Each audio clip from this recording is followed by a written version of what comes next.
Berg. I'm currently the chair of the program, and Tony will introduce himself in a minute. We're really delighted that you're here. Thank you very much for registering for this session. It was really helpful to us to see some of your questions and backgrounds. We have some slides to go through, but we will also, and we'll try to address some of your questions in those, but we will also leave time at the end, obviously, for your questions. Before I turn it over to Tony for him to introduce himself, I would like to acknowledge that at least those of us who are at UBC, so Tony and I, minimally, some of you may be as well, we are on the UBC Vancouver campus, located on the traditional, ancestral, and unceded territory of the Halkamenim-speaking Musqueam people. And that's important for us to think about, not only in this session, but in the EdD program more generally. That definitely comes up in all forms of educational leadership and policy.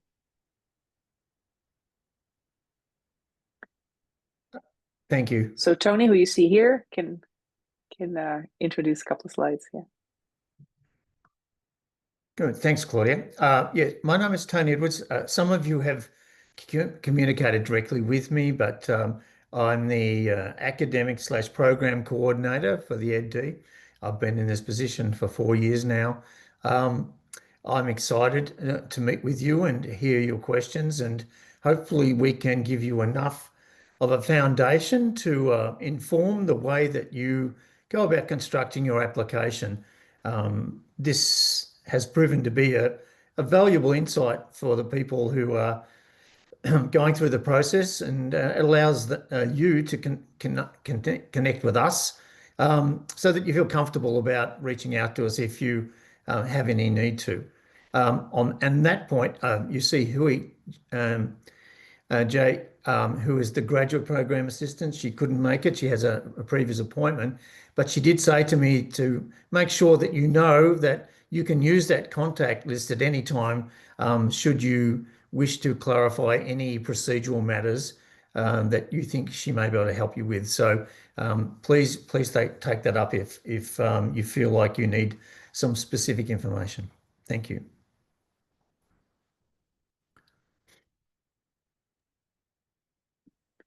So I think Tony and I will spell each other off. What we're going to try and do after these introductions is give you a brief overview of the program. What is the purpose? How is the EdD in educational leadership and policy kind of set up? What are the courses like, etc. We'll talk about applications and admissions because a number of the questions were really specific to those. And then there's an open section for Q&A.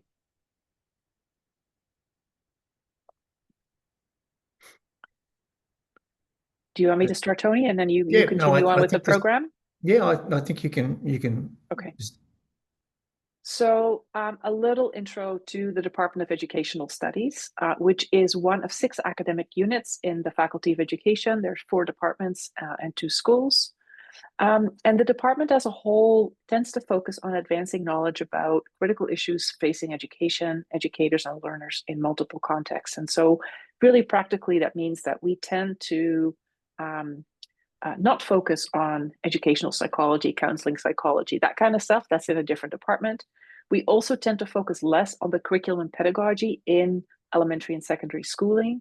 We tend to focus a bit more on things like the foundational study of education as an institution, and then things like leadership, administration, policy, and education, with a focus on the full spectrum of education from elementary and secondary to formal post-secondary to adult and community education, and kind of all the places where education takes place.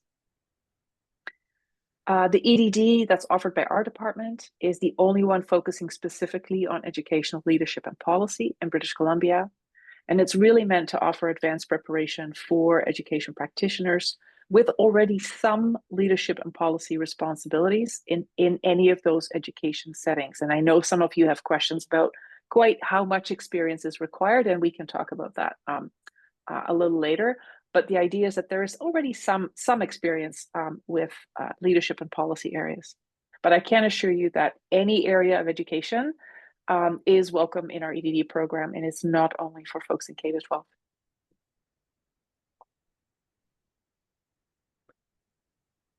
Okay, as you can see on the slide, this particular program goes back to 1997, so quite a lot of history. The routine is, just by the way, is that there are two intakes. So there are intakes every 2 year, each year for 2 years, and then there is a break so that we can teach out some of the core courses. It allows us to catch our breath and work with developing the program. So there's been quite a lot of history in terms of this particular program. Often we look to have an intake of somewhere between 8 and 15 students. Um, the idea of that is to have a cohort that goes through the core courses together. It builds some camaraderie, some support for yourself, but also enriches the classroom discussions, as Claudia would speak to as well. So we found that that sort of number works best. Um, with that history, there are 118 alumni. I think the most recent one was last week or the week or just gone. Um, that's no small thing, really, to have 118 doctoral students successfully defend their dissertation. And those dissertations are available, and we'll talk about those in a moment, for you to explore at some stage. Um, and yes, it focuses on Canadian educational issues and perspectives and contexts, but it also extends beyond just the national boundaries as well. Um, and so it really looks at the broader context of educational leadership and policy, the implications of those, and the responsibilities of people placed in leadership positions as well. And we perhaps talk a little bit more about that once we get into the Q&A.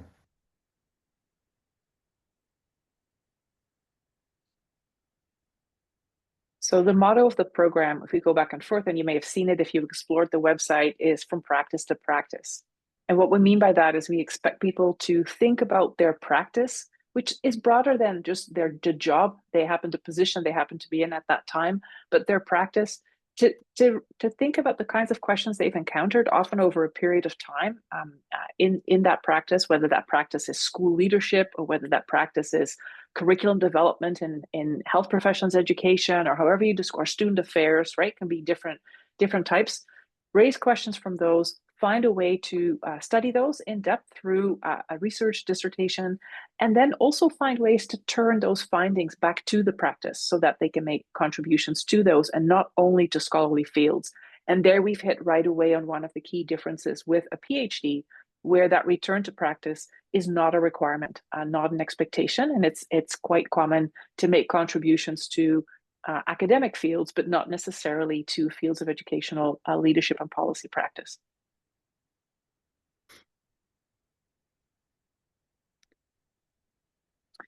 So this, I Um, think, is a different way of saying that. yes. And really, the theorizing is an important element, I think. And um, talking off the cuff, but hopefully I'm talking from an informed way of saying that folks come in here, they are already well loaded with expertise. Um, Sometimes some of the instructors will feel a bit intimidated because they are experts in their field already as they come through the door. And that's a wonderful thing because it enriches the classroom conversations. And quite frankly, the diversity that we've discovered in classrooms of people's background really adds to that, where you become part of the learning experience, not just as a student, but as bringing something to the table. So we don't expect you to walk through the door as a blank slate. So, but as the previous slide said, and as Claudia elaborated upon, you're already coming through the door with something of a problematic around your current practice that you've been doing at it for a while, and you're thinking, oh, I think something here is causing me to be intellectually curious. And if we can find that, if you can put that into words, that's an amazing thing for us to start to work together with. Yeah, as we come to these courses, I can give you an example as I'm teaching one of them now, and it's exactly as Tony describes. You know, I may be bringing certain forms of academic expertise, but the expertise in their particular areas of practice of the students, right? That's theirs. Like that's not my specialty. Um, So the program has 6 required courses and 2 electives. And right away, you'll see that's more courses than we require in our own PhD program and then many other doctoral programs require. And one of the reasons for that is many EdD students have been away from the university a little longer, precisely because they've been working in policy and leadership experiences and positions. And so it can take a little longer to switch hats from practitioner to researcher, to figure out what your research question is, what types of theories and methodologies are good for tackling those. As Tony said, those courses are done as a cohort. That means you support each other through those. It is challenging to do a doctoral program in addition to sometimes a full-time job. For a number of EdD students, it's a full-time job. And so it's good to keep each other going. And whenever you hit a point where you think, oh, I don't know what I was thinking, but I don't think I can do this, the rest of the cohort will say, absolutely you can. You need to stay in here. We want your voice in this group. And then just like our other doctoral programs at UBC, there's requirements of a comprehensive exam and research proposal, a full doctoral dissertation, and a defense. And that answers the question that at least one person asked when they registered, which is what kind of capstone requirement does the program have? Our EdD program has a full dissertation requirement, and it's governed by the same quality guidelines as other PhD dissertations at UBC. So it is a full research dissertation with a supervisory committee and a public defense. The courses in the first year, so the program starts in July. There are 2 in-person courses that are intensive courses in the summer, really meant for people to be able to take them when they can take some vacation time. The first year doctoral seminar really kind of frames the program as a whole. And the second course focuses on educational policy in relation to social contexts. Then in the first year, in September, December, there's a course called Ethics and Education with a focus on ethics and educational leadership and policy. That's the course I'm teaching at the moment.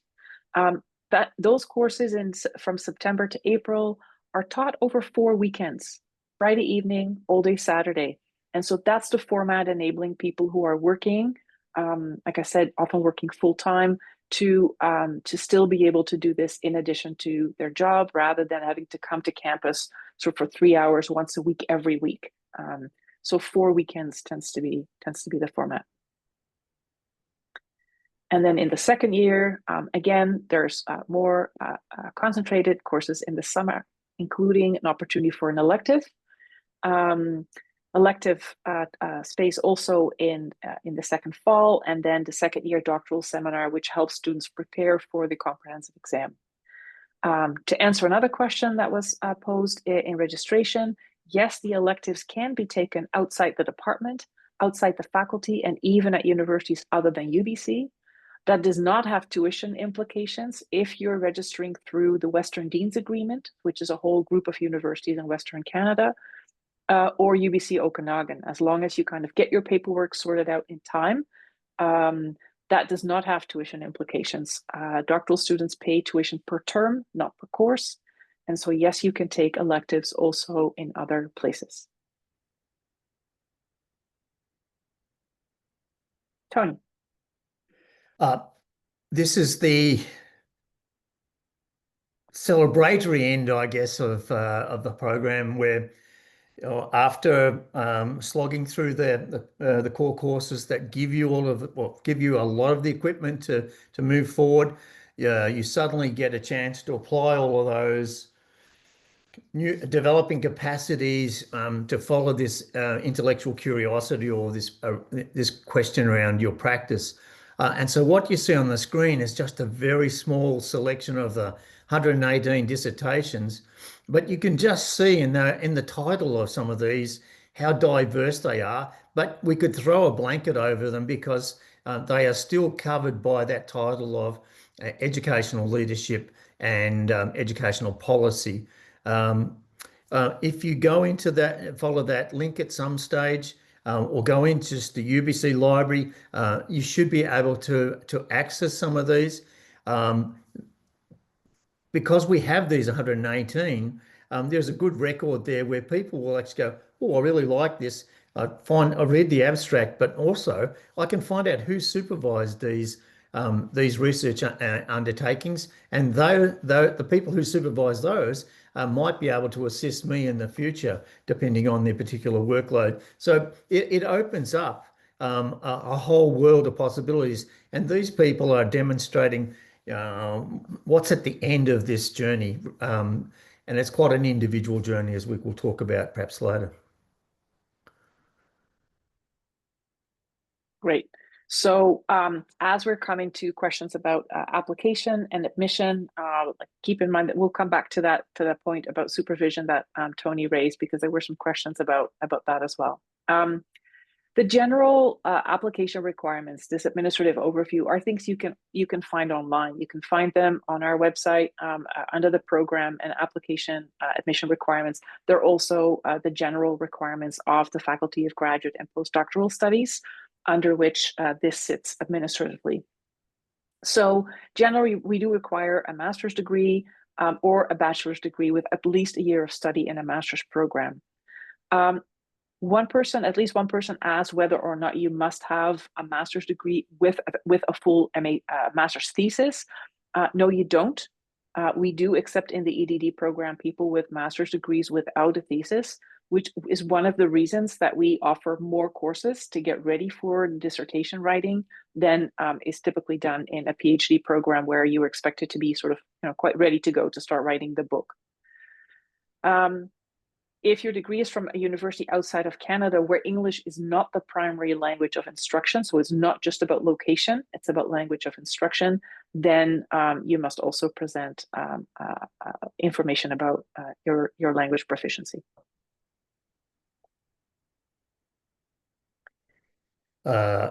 This is relatively, well, it's complicated, but it's relatively straightforward in terms of the stepping stones that you need to take through. So you would have already probably encountered this when you've gone through and looked at the application process.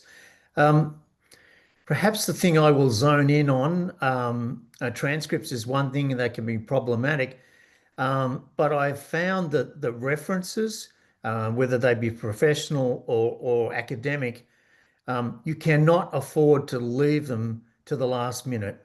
It's something that complicates matters.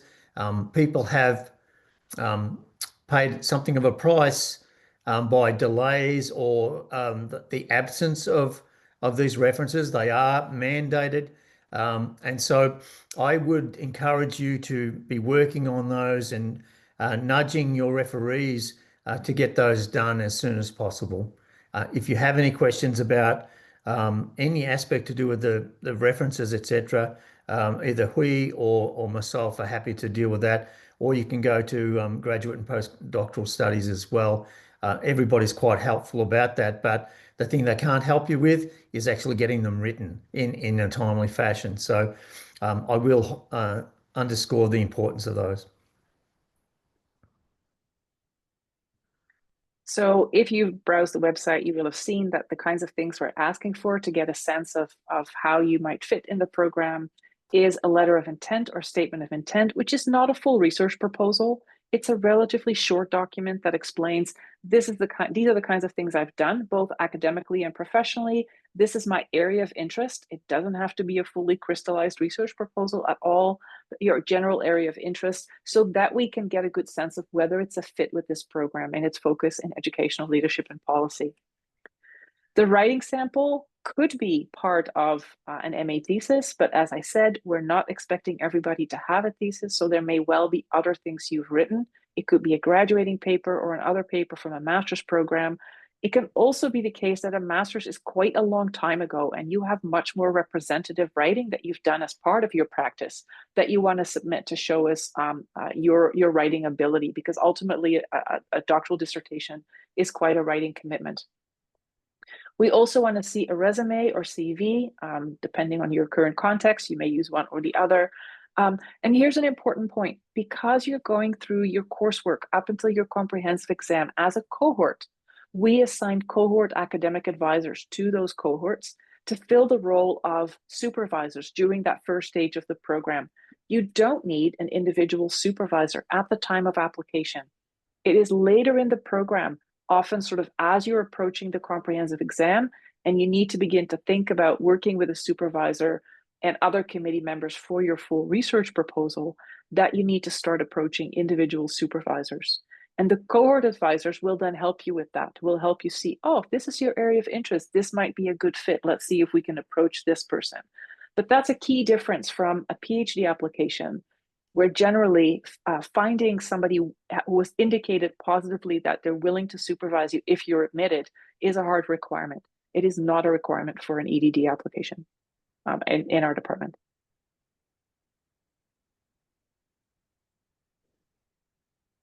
Once again, this is somewhat straightforward, but can get complicated as well. But it is what it is in terms of what's here. The transcripts from non-Canadian post-secondary institutions can slow the process down, but you just need to have all of those in place. And once again, it's a time aspect rather than anything else. As that last point says, admission offers will not be finalised and applicants will not be allowed to register in a graduate program until one set of all required official academic records have been received. I just want to share a little bit of a personal insight around the reading of the documents that you present. For me, and all I can say is it's from my point of view, sitting on the admissions panel. I won't be on this forthcoming one. I don't expect to. But the statement of intent is worth your time. I really think that makes you stand out in the crowd. It affirms to me that you'll be a good fit for the program and that you're ready for this. I then look at the writing to see that once again, your writing and your undertaking of the core courses will be something that you'll be able to deal with as a transition as well. And then I look at CV and the references just to reassure me. But that's kind of the order. And sometimes it's nice to know what are people reading here? Where are the priorities? And that's just mine. All right, I think we already mentioned the application deadline. We're just mentioning it here again because it does come up quite early. And then there's an application fee, which is different for domestic and international applicants. It's not set by us. It's a standard fee. We just don't want to hide it. It is there for applications. I think that's the case everywhere. Current tuition, again, you can find this in the UBC academic calendar, but you do need to know where to look because it's a rather large document with a lot of pages. So the way that tuition is set up at UBC is that the EdD has its own tuition structure. If you go to the Q&A on the website about the EdD program, you'll see an explanation of why that's the case. Because this program is meant for working professionals, it is not subsidized to the same extent by the university as a PhD program. And it means that tuition is higher because it is, by and large, a self-funding program. That is, the program is kept going by tuition from students. Domestic and international tuition is different, again, not set by us, set by the university. Installments vary, so you'll see the first and last installment are smaller. The first one's also for a partial term. And then there's installments for terms 2 to 9, and then after installment 10, the sort of continuing registration fee goes down. Now that is all very abstract, so there's a calculation underneath to give you a sense of what that looks like if you take 4 years to complete the program, or if you take 6 years, just to take sort of two fairly random numbers out of the air. It is a significant investment, right? It is a significant investment. Obviously, we think it's worth it, but whether or not this is feasible is very much your own gauge.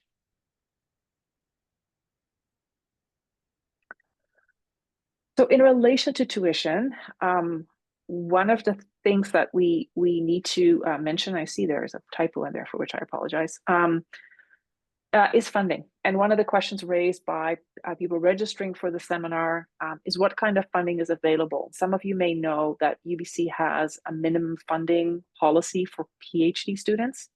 That does not apply to EdD students. Again, the EdD is a self-funding program. So EdD students do not receive the large funding packages that are reserved for PhD students. I don't know if you want to say something about the leadership awards, Tony.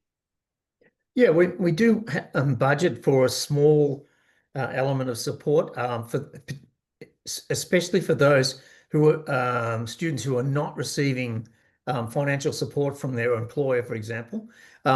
It's called the EdD Leadership Award. It looks at what you've contributed to the field of education, but also to your studies as a cohort member as well. And so we make a call each year, and you're able to, in the first 3 years of the program, to apply for that. Just because you got it in your first year doesn't exclude you from the second or the third year as well. It's $5,000, or up to $5,000. It's a small amount, but it goes directly against your tuition as well, which just does assist some people who are finding it particularly challenging with the financial commitment. So one thing I'll add, I'm going to just add new, which is where the typo came from.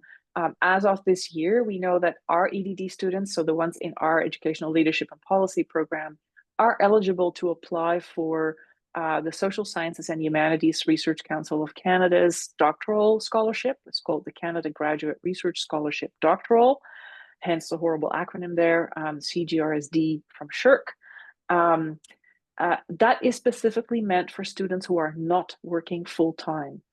So the way this works is that if EdD students apply for this, we would expect one of the reference letters to confirm, or the supervisor's reference letter to confirm specifically that the student is not working full-time.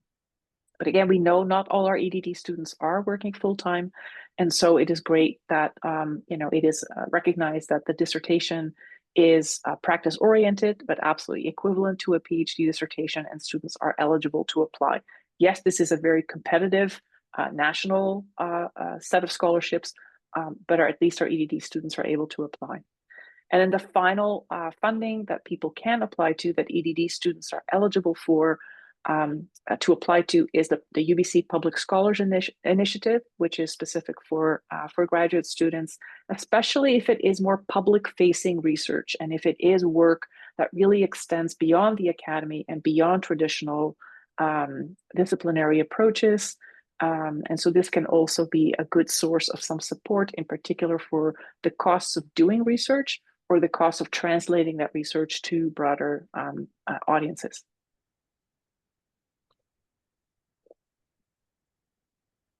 All right, I will stop sharing so we can see each other better, and there is plenty of time for questions and answers. And I will make my screen larger. So one way to do this is to put your questions in the chat, and either Tony or I will see what they are, and you can also raise your hand. If you want us to see your hand the fastest, use the little automatic yellow hand, because that will pop you to the top of our screen.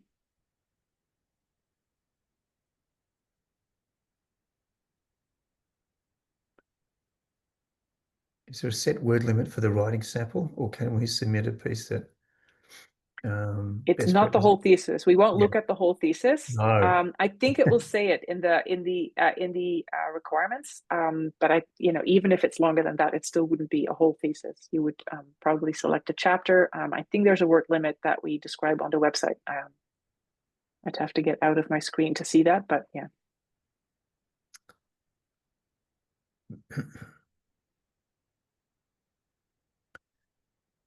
There's a hand up, Jason.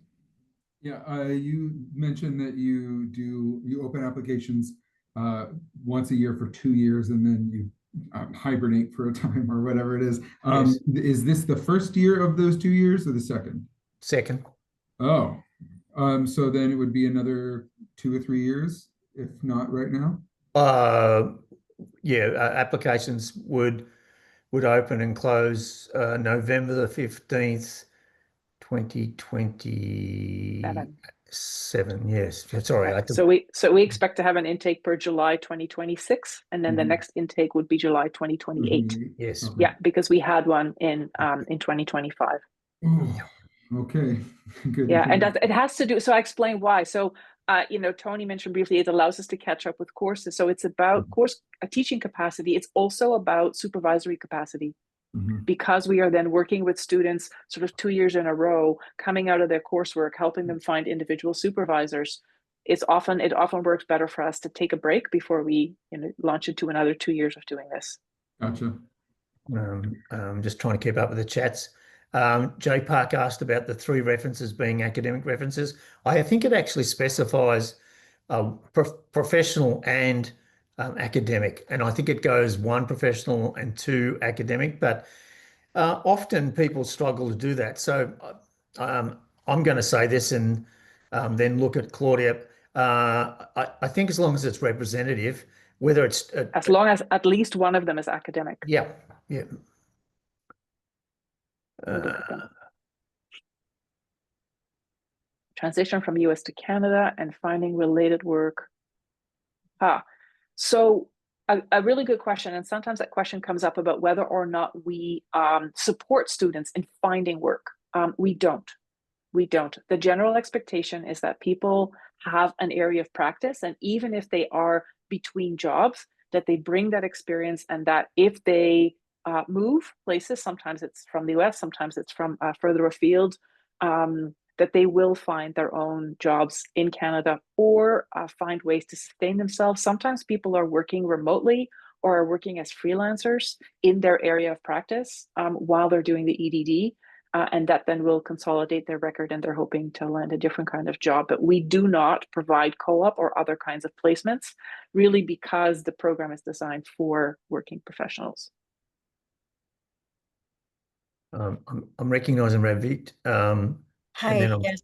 Hi. I got my education done back in Hong Kong, so I have like my transcripts and everything. And I did my master's. It's kind of like a hybrid program. It's like positive psychology, but also education. So I was wondering if is it important to have leadership experience just in Canada, or is it okay that if I don't have a lot of leadership experience in general to apply for the program? It's kind of a dual question. One is, I'd say it is good to have leadership experience. Okay. We're not expecting people to have 10 or 20 years necessarily, but Okay. more than, I just stepped into this new role 2 months ago. That Okay. might be a little too early to do the EdD program. So a couple of years under your belt. Does it have to be in Canada? No, absolutely not. We very much welcome people with all manner of experience in educational policy and leadership anywhere in the world. Okay. So That's whether great. or not so it is important to have experience in leadership and policy of some kind. It does not need to be in Canada. Okay. Thank you so much. I think that's a worthwhile point to also elaborate upon, is that some people make application to the program thinking it's going to get them on the way to becoming an educational leader. And as was said earlier, this is just where you're on the ladder of leadership, and that you've got some leadership to draw upon to talk about in class as well. So if you're starting at zero, it doesn't give you any practice to talk about from an educational leadership point of view as well. I'm trying to follow the chat questions. There's one about the Friday evening and Saturday courses. Start and end around what time on Friday and Saturdays? Claudia probably can speak to that because she's right in the middle of delivering that mode. Yeah, so I've negotiated it with students. They can sometimes they're like 4:30 to 7:30, and in my class right now it's 5 to 8 on Fridays, because it allows people to make it to class because they're in-person classes on Fridays, and then we do 9 to 4 on Saturdays. Yeah, and they are in person. B. Thank you. Just to add, I guess, carry on that conversation of timings and scheduling and all of that, for the Institute in July and August, what type of commitment does that look like? And how does that work for folks who are working full-time? I'll have a stab at that, and then Claudia can actually give you even more detail probably. And some history too, is that the original applicants for this program back in 97, it was aimed at people in the K-12 system, in particular, the likes of principals and superintendents. So it was very geared to the ebb and flow of the K-12 school year as well. And so we find that once you've been made an offer, often people then have to deal with their employers to work out how do I get study leave and what it is. And we often get asked, oh, when does this course start and what? And sometimes some of that planning where they're going, oh, I've got to know for the next 18 months what those are. And we can't be very specific about it. All we can do give you is some relatively, well, as best as we can at the time so that you can liaise with your employer to work things around. But I will say, speaking on behalf of instructors, and Claudia could be more specific about this, that there's a level of flexibility about it, but you still have to be in the classroom at particular times. So that's pretty much my vague answer to some of that. Yeah, I mean, I could be really much more specific. So the summer courses, they are in what we call summer term 2, and that means they are crunched up. So if you think about a more regular UBC graduate course tends to be 3 hours a week, once a week for, let's say, 13 weeks or let's say 12 weeks. We then actually make it, instead of it being, let's say, 12 weeks, we do it in 3 weeks. So it's a quarter of the time. So it's quadruple time. So you tend to have class for like mornings or afternoons, but 4 days a week. That's often how it's set up. That's often how the classes are crunched up. And so some people, if they live further away from UBC, will actually find a place to live or stay with a friend or a relative during that time and make it kind of like their initial study intensive. Other people who work closer by can work part-time during that time. But it is a kind of intensive launch of the program with those 2 courses.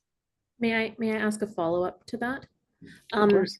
So you mentioned it's either mornings or afternoons. Would it ever be a morning and afternoon situation, or there would be flexibility in that? No, it'd be morning or afternoon because the 2 summer courses are sequential. They're not at the same time. Okay, cool. Thank you. There's questions about due dates for the references, or is it the same as the application due date? I think if you work that it's the same date as the application close, but often we will be given advice through graduate and postdoctoral studies that the references haven't been received. So even if those references haven't physically been received, that won't dismiss your application. It just means we can't process until we've got them. Even if we say, oh, this is the best applicant we've had, we still can't proceed until those things are available. So just you have to keep checking in with the graduate and postdoctoral studies about how that's being managed. But once again, I would work on the basis that you need things in place by the 15th of November. In terms of, I see a question about supervisors. Yeah. From Peter, knowing that you don't need a dissertation supervisor in place at the time of application, as you're beginning to explore the site about, okay, so but thinking ahead, who could be a supervisor? The rule in the department is that either the supervisor or at least one of the co-supervisors should be a member of educational studies, a faculty member of educational studies. And I say that right away that way because there were questions about whether people in other units, other departments, or even other universities can be members of the supervisory committee. Yes, they can. Okay, so that's one part. Second part, do they have to be tenured faculty? Generally, that is not a general UBC role, but in our department, we like our pre-tenure faculty to have time to work with a tenured colleague, typically in a co-supervisory role, in part to also see the whole bureaucratic process of all the forms that are required towards the end of the whole process in preparing for the defense. So it's a little more specific. It's actually after contract renewal. So if they've been in our department for 3 years, they tend to be able to. But quite often, if you see somebody you really want to work with and they're quite new, that's not prohibitive. It just means you have to find another colleague to serve as co-supervisor. And the question also had something about assistant professors.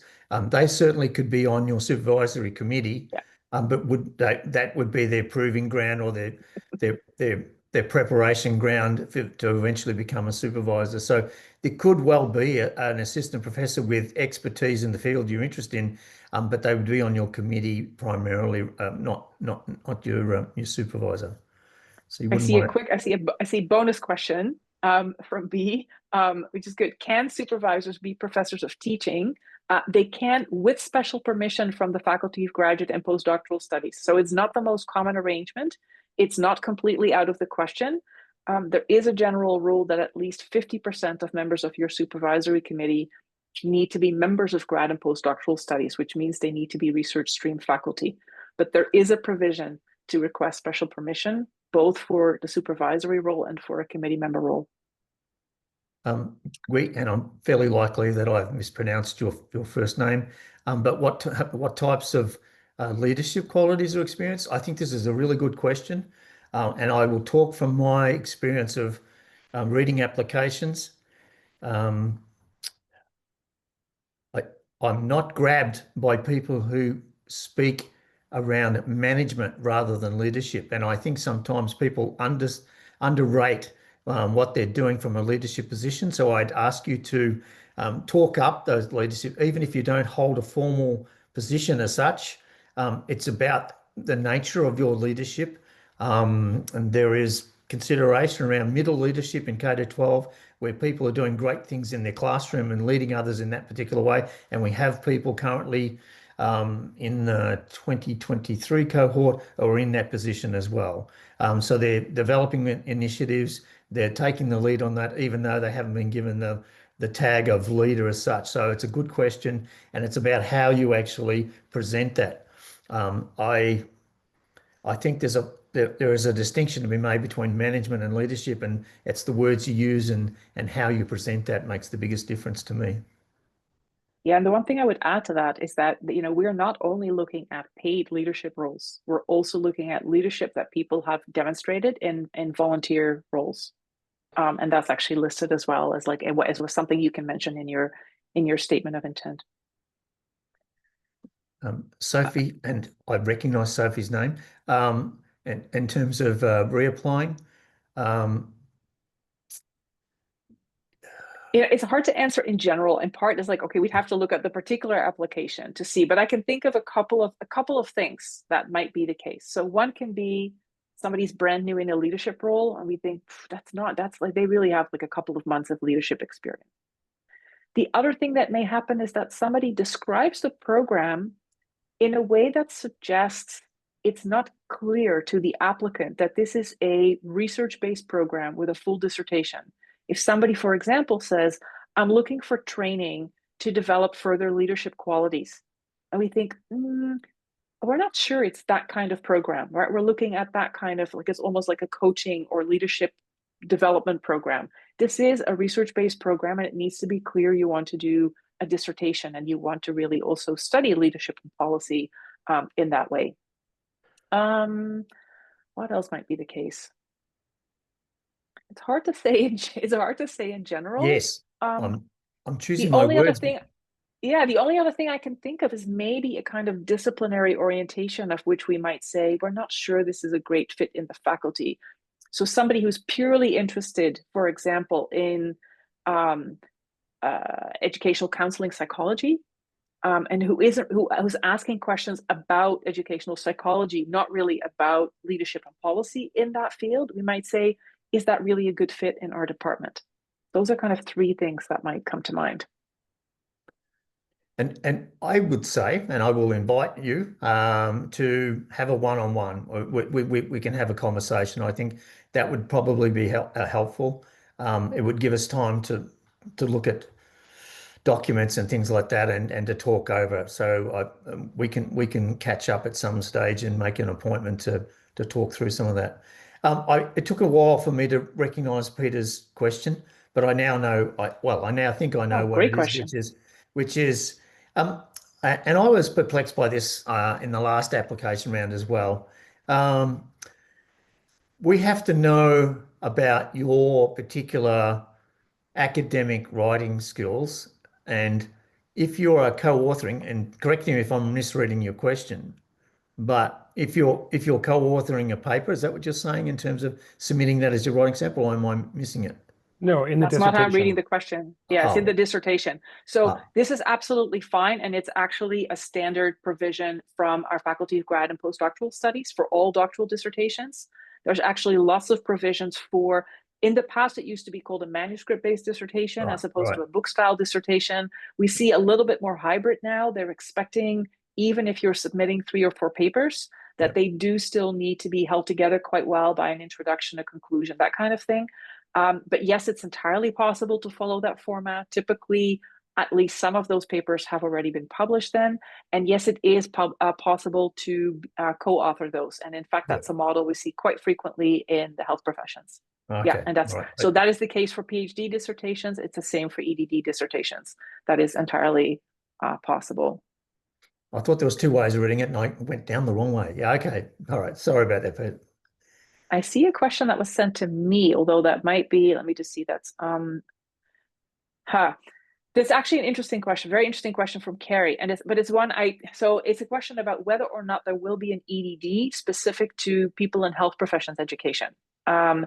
Now, it so happens, I would very much like to launch that. I was a scholar in the Center for Health Education Scholarship a number of years ago, and I would like to work with CHESS to create that as a cohort. The first time that would happen would probably be per 2028 if we can get it together for then. In the meantime, what I can say is in the last several cohorts, we have had people from health professions education in each of the cohorts. We've had people from really sort of medical professions, from dentistry, for example, as well as from allied health, social work, or other related work. So they can absolutely find a place in the cohorts, but the cohorts that we're running at the moment are mixed. But I'm actually very interested in seeing if we can develop that as a collaboration, specifically as a follow-up to an MHP. Yeah, I think there's a lot of advantages to both, to having specific and then non-specific. My master's at SFU, I was in a communal cohort of a number of different professions, and I surprisingly found a number of gems in there where I had to step outside of my own 35 years in healthcare and really take a good look at myself, because the pipe fitter or the RCMP or whoever was in there would say, why do you do what you do? That's ridiculous. It is, because we are such a strange culture, and it's almost like very militant for us, and we just accept the way it is. So to see yourself outside of yourself was a huge lesson for me in that master's. But I think I was wondering if there was any upcoming health profession specific ones, because we have so many concerns in health right now, especially with internationals, practitioners coming in. There's a lot of education required, so we are all hoping to support those concerns. Yeah. So I don't have a concrete start date yet. I'm literally waiting actually for the new director of CHESS to be appointed and announced, and then I can start those conversations.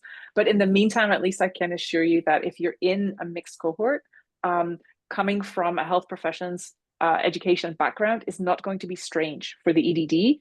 And we have plenty of people who can help you find and put committees together that can supervise dissertations in that area. Great, thank you. What question hasn't been asked is around the timing of how long it takes to go through the program. We talked about the core courses and the electives, and there has been in the past some thinking that, it's a 3-year course. We try our best not to indicate a 3-year course, even though some of the models and representation could easily lead you that way. But at the end of the day, I would guess at the moment that the average period of time is somewhere between 4.5 and 5.5 years. It's because of the research piece. It does take time, depending on the nature of your research, how you're collecting it, what you're collecting it about. And then, of course, the ability to have work-life balance to be able to get all that put together does take considerable amount of time. So there is no notion, or shouldn't be no notion, that this is a 3-year program. I have to say that. We are recording this. We'll post this up on our website. So I'm saying for those that will replay the recording as much as the folks that are still here today. Yeah, the only thing I'll add is that if the current average is even longer than that, we have still a COVID after effect, where we're looking at averages also over a period of time where a number of our students were really delayed, especially in their data collection period, because the kind of physical sites where they thought they were going to collect data were all of a sudden off limits. And of course, if you're doing research, for example, on policy texts and you don't need ethics approval, that can mean that your process can be shorter. If you're doing research with human subjects, as UBC defines it, you will need ethics approval, and that can slow things down a bit. Yeah. Good question about, is there a history of university or more generally post-secondary staff entering the EdD? Yes, there is. We've got a good number of people actually who are in staff roles in post-secondary, both UBC, but also, what am I thinking of? BCIT, Kwantlen, people who vary in places, people in university affairs, in student conduct administration, in equity diversity offices,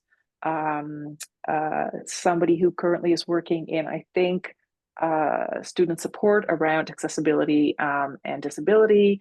So we've got people definitely as people in staff roles in post-secondary institutions, including universities and including UBC, have been in our EdD cohorts.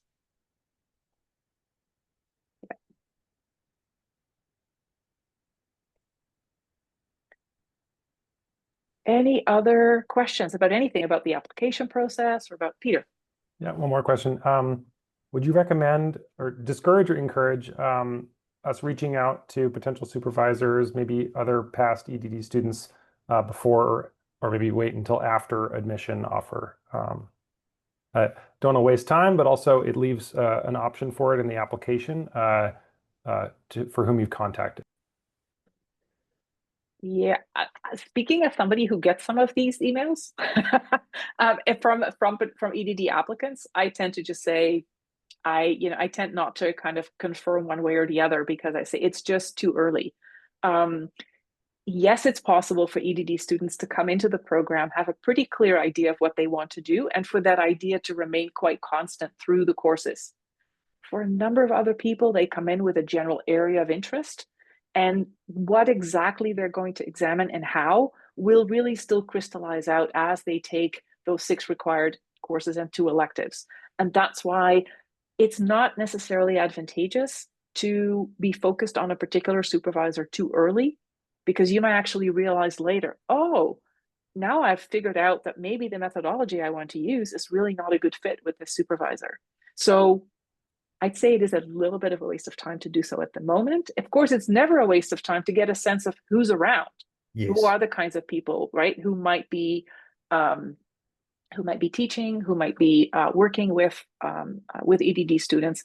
But you really, is sending individual. In part, I'm also saying that because we have the same application deadline for PhD programs, and I'm getting sort of about 4 or 5 requests a week at the moment from PhD applicants alone. But you're right, Peter. I would say post application, and if that application is successful, spending some time looking at those dissertations that we mentioned earlier would help you scope out and use the 2 years to explore the possibilities of who's available for supervision, but also the very nature of the research that's gone on before you as well. That definitely not wasted as well. Absolutely. Seeing something else come up as well. Should the transcript be sent directly from the previous universities, or can I upload the scanned versions and provide the official ones later? Yeah, the answer is yes to that, I think. The yes to the last part, that is, yes, you can use digital versions first, and you don't need to. That's why the description is quite specific. On one of the slides, you'll see that the admission actually won't be formalized until the formal ones have been received, but we don't need the paper copies at the time of application. So scanned digital ones are fine at the time of application. It's just we do need the other ones later. Yep. Good question, and good opportunity for us to push that, because that changes your the pressure of the timeline a little. For sure. Yeah. Did Cyrus have a hand up? Yeah, thanks. I'm just curious, after graduation or after completion of the program, do alumni tend to continue to be involved with the program? Are there any efforts by the college in general to keep the alumni involved with it? Tony, that's the question for you. Yes. I find well, we've been working very hard to build connections with the alumni. We have an institute that's happening this weekend, retreat, call it whatever you like. With such a large number of alumni, they build connections with their cohort. So sometimes it becomes a bit of a reunion thing as well. But in my role and for what I've had to contribute to that weekend, it's about building connections across cohorts and the wealth of knowledge. And so one of the events this weekend is the brand new folk sitting down and doing a table presentation to the alumni. And what we found last time when this was done, people coming out across and saying, look, I can help you with this, or I had some trouble with this and this is how I dealt with it. So building those connections. The other element is, which has been a bugbear of mine since the time I applied for this job, that I felt like the alumni cross the stage and we don't hear from them again, and all of that wonderful knowledge and insight goes out the door. So we have developed a electronic publishing platform for alumni to actually still have their voices heard. We call it critical voices. And so they're able to write from their dissertations, for example, but if something else is at the forefront of their thinking, present that writing, and we will utilize that for current students as well, almost like a most viable text for them to tap into by people who have been through the program that they're currently engaging with as well. So we're working hard to keep that as well. What's not out of the realms of possibility of having that alumni come into classrooms and co-teach programs? That's something that's been mooted that I for one would like to see, because once again, it's no better experience than going through the program and then coming back and delivering it to it. And as we said earlier, these folks are out there at the cutting edge of leadership and policy. So why would we turn our backs on that as well? So building those connections and getting people to put their hand up and support the program, but also to recognise the expertise that they've had as a result of the program as well. So it is a good question. Thank you. I see a great question from B, asking me to back up what I said, which I think is a very good question, because I said, I think that, this program is not cheap, but I think it's well worth it. What do I mean by that? And why do I think it is worth it? So there's a number of reasons. One is because this program has a long history in our department. We are entering our 29th year of the program, I think. So we have quite a lot of experience. It means it is one of the integral department-wide programs. It's not a marginal program. That also means we try to staff it with core faculty. And that's different in some other places. You might perhaps find an EdD program staffed with more sessional or adjunct lecturers. We try not to do that. We try to have our core faculty teach it. So you're getting really great folks to work with. Secondly, we're offering a good number of courses that are in person. Again, we'll see whether or not at some point we'll invite some hybrid elements to make it easier for people who are busy working or living further afield. But at this point, we've really affirmed our commitment to offering in-person classes, in part because there's other EdDs out there that are shorter and that are online, and we're kind of one of our distinctive features as we are in person. Third element is that there's a number of additional experiences that are offered that further strengthen the experience.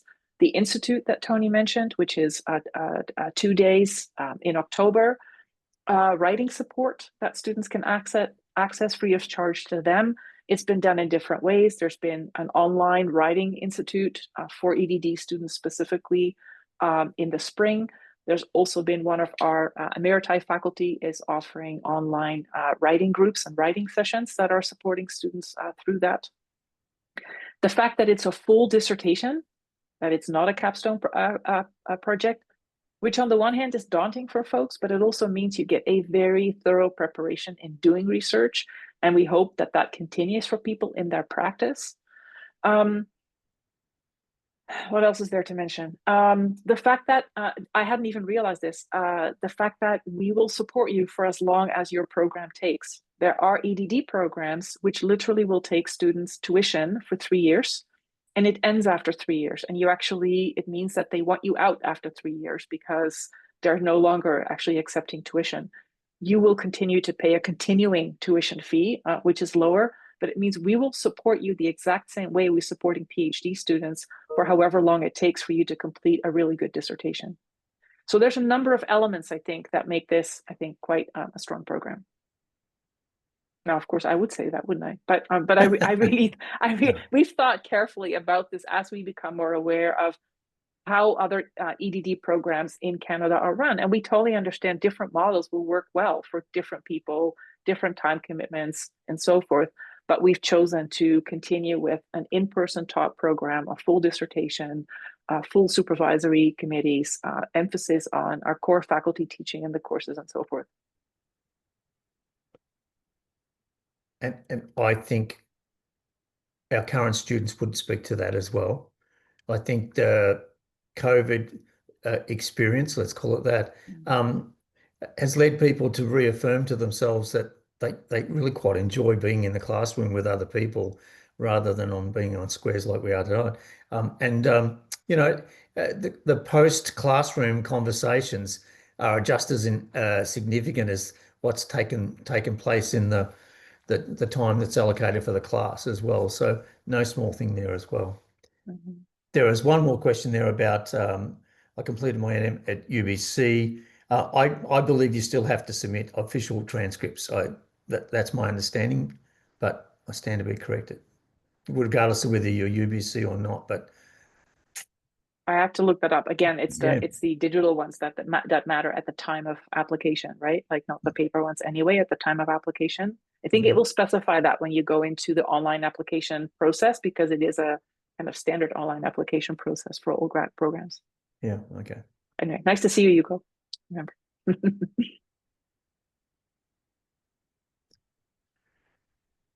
So, Starman, you could point to if I'm curious about how UBC staff tuition waiver might not count towards it. Yeah.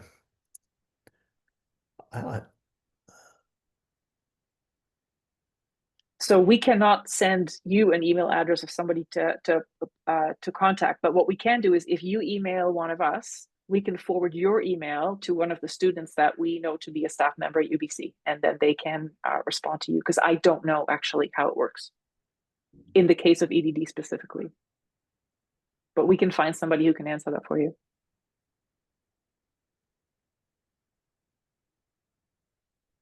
Okay.